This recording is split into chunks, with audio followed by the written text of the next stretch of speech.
साहब, खलीजी ममालिक के लिए भी रास्ता बनेगा क्या? ये दौरा एक तो कितना सिग्निफिकेंट है आपके ख्याल में, और क्या नई राहें खुलती हुई नज़र आ रही हैं या सिर्फ एक शुक्रिया का तासुर है? वैसे तो ये खबरें हैं ईरान के चैनल से भी कि मुआशी और दो तरफ़ा ताल्लुकात पर बातचीत हो गई, लेकिन आप किस तरह से देखते हैं कि ये क्या वाकई ये शुक्रिया तक महदूद रहेगा या फिर इसमें वो जो हम बार बार बहुत सारे प्रोजेक्ट्स की बात कर रहे हैं, कल भी हम बात कर रहे थे ऑयल के हवाले से भी, क्या उससे भी फ़ायदा उठाएगा पाकिस्तान? दो मैं बड़ी अजीब बात करने लगा हूँ। जी जी, मैं अब प्रेसिडेंट डोनाल्ड ट्रंप के साथ हूँ। आप उनके साथ? रीजन है, देखें मैं हमेशा मजलूम के साथ होता हूँ, तो डोनाल्ड ट्रंप के साथ जो किया ईरान ने, उसके बाद मेरा बनता है डोनाल्ड ट्रंप के साथ होना। रोजाना करते हैं आप ये काम। मैं क्या करूँ, मेरी मजबूरी है। जहाँ मुझे मजलूम तो लव सामने ने तुसी क्या कि मारे गया अमेरिका वही ना, मैं उन चुके डोनाल्ड ट्रंप बेचारा मजलूम, वो फिर अजीब। अच्छा, वो जो बात हो रही है, दूसरी तरफ से पकड़ रहे हैं, वो जो बात हो रही है उनके मुआयने की, वो तो ऑलरेडी ईरान कह चुका है, उसमें कोई नई बात नहीं है। सारी पुरानी चीज़ों को जाहिर है अब उन्होंने सौदा बेचना है यार अमेरिका में। वो क्या करें ट्रंप साहब और उनकी टीम। जेडी वैंस की हालत नहीं देखी थी आपने, क्या हुई भी थी? हाँ, ऑयल के हवाले से भी ना लोगों को बड़ी गलत फहमी है कि पता नहीं ऑयल चूंकि ईरान से पाबंदियां उठेंगी तो को मुफ्त आना शुरू हो जाएगा। ऑयल सस्ता वहीं आएगा जहां आ रहा है, जिसे रोकने की बज़ाहिर कोशिश की जाती है, लेकिन वो चूंकि उसमें पैसा इतना इन्वॉल्व है, इतने ज़्यादा लोग कमा रहे होते हैं कि वो ज़ाहिर है उसको मुकम्मल बंद नहीं कर पाते वो। अब जब ईरान अपना तेल बेचेगा तो वो इंटरनेशनल मार्केट के रेट पे बेचेगा ना, वो सस्ता क्यों बेचेगा? और जाहिर है उसके अपने मफादात हैं, उसकी अपनी मैशत का बड़ा गर्क हुआ हुआ है। वो तो चाह रहा है अब इस वक्त जितने पैसे आ जाए उतना बेहतर है ईरान के लिए, उतनी जल्दी जाहिर है वहाँ डेवलपमेंट हो सकेगी और लोगों का गुस्सा कम किया जा सकेगा। वो जो एक रिजीम के हवाले से भी वहाँ अनरेस्ट था, उसको भी दूर करना है। सिर्फ ये नहीं है कि आपने ये मुआहदा कर लिया या हतमी आप मुआहदे पे पहुँच जाएंगे और सारे मामलात ख़त्म हो जाएंगे। यहाँ बात नहीं रुकेगी, अभी बहुत सी चीज़ें बाकी हैं। हाँ, फ्रेट चार्जेस ज़रूर पाकिस्तान को कम पड़ेंगे अगर हम ईरान से ले रहे होंगे।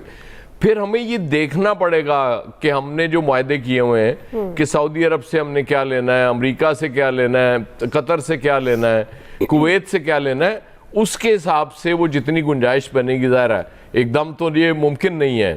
हाँ, इंडिया को ज़रूर फ़ायदा मज़ीद होगा इसमें, उनके लिए बहुत, चाइना के लिए बहुत फ़ायदेमंद होगा। ओवरऑल सबसे बड़ी बात यह है कि वो आमिर बिल्कुल ठीक कह रहे थे कि ईरानी प्रेसिडेंट का चल के खुद, अगरचे दावत हमने दी थी, हमारे प्राइम मिनिस्टर ने दावत दी थी, लेकिन स्टिल इस उनके जब टेक्निकल टीमें बैठ गईं उसके बाद ईरानी सदर का पाकिस्तान आ जाना इट्सेल्फ बहुत बड़ी बात है। ये यकीनन वो तशक्कुर की ही वजह है, वो पाकिस्तान का शुक्रिया अदा करने आए हैं, क्योंकि पाकिस्तान ने जो रोल इसमें प्ले किया है वो मुमकिन नहीं था कोई और मुल्क कर देता। मैं आपको बताऊं उसकी वजह ये कि डोनाल्ड ट्रंप, एक बार आप डोनाल्ड ट्रंप की बात आपको माननी पड़ेगी, उनके विजन को आपको मानना पड़ेगा कि उनको जब पहली दफ़ा फील्ड मार्शल वहाँ गए थे, जब उन्होंने उनको खाने पे बुलाया था, तभी उन्होंने कह दिया था कि पाकिस्तानी लीडरशिप ईरान को बड़ा अच्छी तरह समझती है, तो ये मामलात सेटल करा सकती। वो एक एतमाद डोनाल्ड ट्रंप का था। और उसके बाद जब ईरान से बात हुई और निगोशिएशंस में हम पढ़े, फिर ईरान को भी समझ आ गई कि पाकिस्तान कितना सिंसियरली इन चीज़ों को ठीक करना चाह रहा है, सेटल करना चाह रहा है। जाहिर है आप जब बमबारी हो रही थी, मिसाइल से हमले हो रहे थे, शहादतें हो रही थी, वो जाहिर है वो तो काबिल कबूल नहीं थी किसी के लिए भी। इस मुल्क में भी बहुत अनरेस्ट था उस पर, और ऑब्वियस है बिल्कुल होता है बेशुमार ममालिक में, वो जहाँ मुसलमान मुल्क नहीं है वहाँ इतना एहतजाज हुआ लोगों ने किया उस हवाले से, जो उससे पहले जो गज़ा में हो रहा था उसके हवाले से इतना एहतजाज हुआ। तो अब ये उनका आना, बाकी कोई तिजारती अभी मामलात हों ना हों, उससे ज़्यादा फ़र्क नहीं पड़ेगा। ये कुछ चीज़ें सिंबॉलिक होती हैं। ईरानी प्रेसिडेंट आ गए, सबसे मुलाकातें कर ली, जाहिर है को अंडरस्टैंडिंग में भी बेहतरी होगी, वो हो जाए तो सोने पे सुहागा है, कोई मौशी मामलात भी तय पा जाए, लेकिन इट्स टू अर्ली। अभी आप इंजॉय करें कि वो आए हैं, आपका शुक्रिया अदा करने आए हैं, आप जरा उस मस्ती में फिलहाल झूम लें, बाकी गल्ला बाद चो कर लें। जी फैसल साहब, एक ज़माना वो भी था जो पाकिस्तान इंडिया के ख़िलाफ़ दुनिया को डोजियर देता था और ये कहता था कि किस तरह से पाकिस्तान में दहशतगर्दी करवाता है इंडिया और इंडिया किस तरह से प्ले कर रहा है, लेकिन अनफॉर्चुनेटली उस तरह से पाकिस्तान की सुनवाई नहीं थी। और अब जो ये सिफारती कामयाबी है और पाकिस्तान ने ये साबित किया है कि किस तरह से अमन के लिए पाकिस्तान ने कोशिशें की हैं बग़ैर किसी लालच के, बग़ैर किसी गर्ज के, और अब आप किस तरह से देखते हैं कि सिफारती तौर पर पाकिस्तान का कद कितना बुलंद है, और ख़ासतौर पर जो आज का हमारा बुनियादी सवाल ईरानी सदर के दौरे को आप किस तरह से देख रहे हैं? वही बात जो हम बार बार कर रहे हैं कि मुआशी और सिफारती तौर पर इससे क्या फ़ायदा हासिल होगा?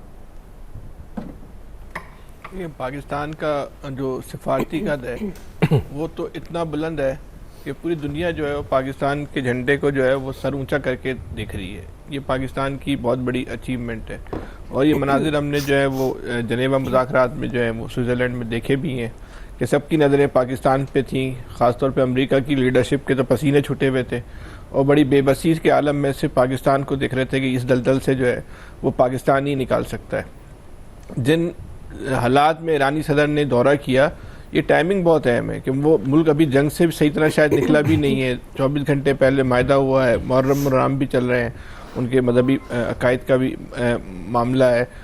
खामनाई साहब की जो है वो तदफीन भी अभी जो नहीं हुई है। वो मायदे के 24 घंटे के बाद फौरी तौर पे पाकिस्तान का पहला दौरा जो है वो बड़ी गैर मामूली जो है ना अचीवमेंट है। एक तो भारत ने जो बहुत सारे अपनी कमजरफी का जो मुजाहरा किया, वहाँ पाकिस्तान और ईरान के ताल्लुकात में भी जो है ना बहुत सारे उसने शक व शुबात पैदा किए, ख़ासतौर पे ईरान के हवाले से।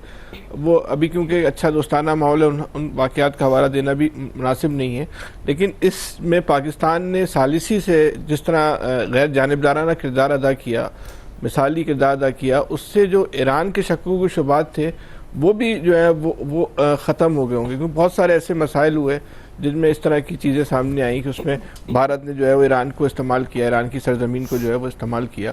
तो वो भी चीज़ें जो है वो ईरान को अंदाज़ा हो गया कि उनका असल मुखलिस दोस्त जो है वो पाकिस्तान ही है और भारत से जो उनका जो ताल्लुक़ था, भारत पाकिस्तान के ख़िलाफ़ जो है उनको जो इस्तेमाल करता था। ये जो मुलाकात है, जो ईरानी सदर आए, इस मुलाकात में कितने मायदे होंगे, कितने नहीं होंगे, या सिर्फ वो शुक्रिया अदा करने आए, ये तो कुछ लम्हात के बाद ही मालूम चल जाएगा। लेकिन वो लम्हा ज़रूर आ पहुँचा है जिसकी पूरी पाकिस्तानी कौम जिसकी मुंतज़िर थी कि इस जंग का बेनिफिशरी पाकिस्तान कैसे हो सकता है। कि भाई वाह तो बहुत हो गई है, मादी फ़वाइद क्या पाकिस्तान जो है वो हासिल करेगा। तो वो लम्हात जो है हमारे बहुत करीब हैं।